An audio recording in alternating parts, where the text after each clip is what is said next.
в открытом доступе, по крайней мере. Такого нет, может быть, есть какие-то реальные образы. Тем не менее, имена кафтанщиков известны, их было всего 500 человек награждено кафтанами, да, даже 498, если точно говорить. И, собственно, морской стиль отразился вот здесь, в наших элементах. Это узнаваемо. Вот такая вот у нас замечательная уникальность.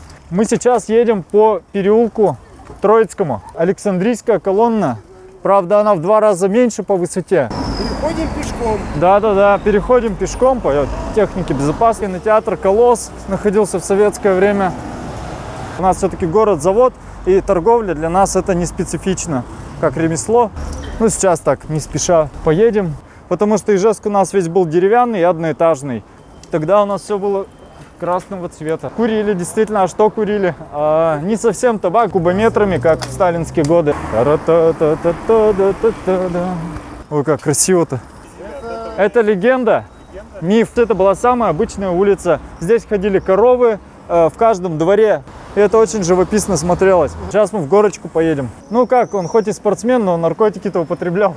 И нигде такого вот в мире, говорю, больше нет. Тут у каждого дома есть своя история, своя уникальность. Много знаковых объектов. И он бы показывал путь в коммунизм. Вся территория еврейского городка. Вот сейчас идет концерт группы «Вербное воскресенье». Тут интересная программа будет. Здесь проходит фестиваль урбанистики. Каждый день можете приходить сюда, даже днем, и помогать обустраивать новый сквер.